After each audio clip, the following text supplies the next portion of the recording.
উনি বরাবরই কারোর সাথে আপোষ করেন নাই। উনি ইতিপূর্বে রাজপথে নেতাকর্মীদেরকে নিয়ে স্বৈরাচারী শেখ হাসিনার মোকাবেলা করেছেন। বিগত এরশাদ সরকারের স্বৈরাচারী এরশাদ সরকারের আমলে উনি রাজপথে ছিলেন। দল ওনাকে যথাযথ মূল্যায়ন করতেছিলেন এবং দলের আদর্শে অনুপ্রাণিত হয়ে বিগত স্বৈরাচারী সরকারের আমলে দলের প্রতিটি কর্মসূচি বাস্তবায়নের জন্য উনি রাজপথে সক্রিয় ছিলেন। তার প্রেক্ষিতেই বিগত স্বৈরাচারী শেখ হাসিনার সরকার ওনার বিরুদ্ধে শত শত মামলা দিয়েছিলেন। আমি ব্যক্তিগতভাবে উনি যখন মহানগরের যুবদলের সভাপতি ছিলেন, আমি ওই কমিটির আইন সম্পাদক ছিলাম। সেই সুবাদে আমি পার্সোনালি ওনার 286টা মামলা পরিচালনা করেছি।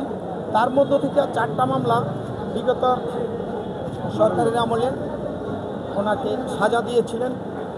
একটা মামলায় দিয়েছিলেন 1 বছর 6 মাস, একটা মামলায় দিয়েছিলেন 2 বছর, বাকি 2.5 বছর, বাকি 2টা মামলায় দিয়েছিলেন 3-6 বছর। মোট 10 বছরের সাজা দিয়েছিলেন সেই স্বৈরাচারী সরকার। আমরা সেই মামলাগুলোতে যদি ন্যায় বিচার প্রতিষ্ঠিত হইতো অবশ্যই আমরা ওই মামলাগুলোতে খালাস পাইতাম। কারণ তখনকার আপনারা জানেন রাতের অন্ধকারে সাক্ষী নেওয়া হইতো এবং ওই তখনকার পুলিশের উপর সাক্ষীর উপর নির্ভর করেই সাজাগুলো দিয়েছিলেন। আমরা আদালতে সেই কথাগুলো উপস্থাপন করেছি এবং ওনার উপরে স্বৈরাচারী শেখ হাসিনার আমলে যেসব অত্যাচার ওনার উপরে এবং ওনার ফ্যামিলির উপরে হয়েছিল সেইগুলি আমরা আদালতে উপস্থাপন করেছি। আপনারা অনেকেই তখন হয়তো দেখেছেন ওনার বাসায় উনি কেন সক্রিয় রাজপথে, সেই জন্য ওনার বাসায় হামলা চালিয়েছিলেন এবং ওনার বাসার বাথরুমের কোমর থেকে নিমুখদানি বা সমস্ত কিছু ভেঙে ফেলেছিলেন, টাইলস সহ হাতুড়ি দিয়ে পিটিয়েছিলেন এবং ওনার বাসায় যারা ছিলেন প্রত্যেককেই মারধর করেছিলেন। এমনকি ওনার বোনকেও ওনাকে না পেয়ে স্ত্রী সন্তান সহ থানায় নিয়ে গিয়েছিলেন, পরবর্তীতে আদালতে চালান দিয়েছিলেন। আপনাদের মাধ্যমে সারা দেশবাসী তখন দেখেছিল ওনার উপর কী অত্যাচার হয়েছিল।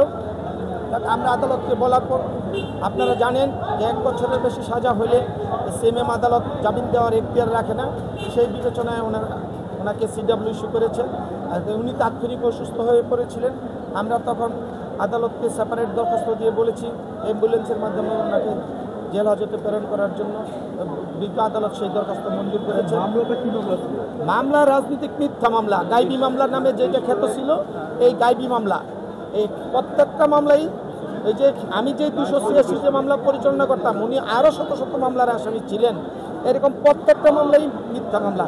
ইতিমধ্যেই বর্তমান সরকার কিছু মামলা প্রত্যাহার করে নিয়েছেন গেজেট দিয়ে, বাকি মামলাগুলো হয়তো পর্যায়ক্রমে হবে।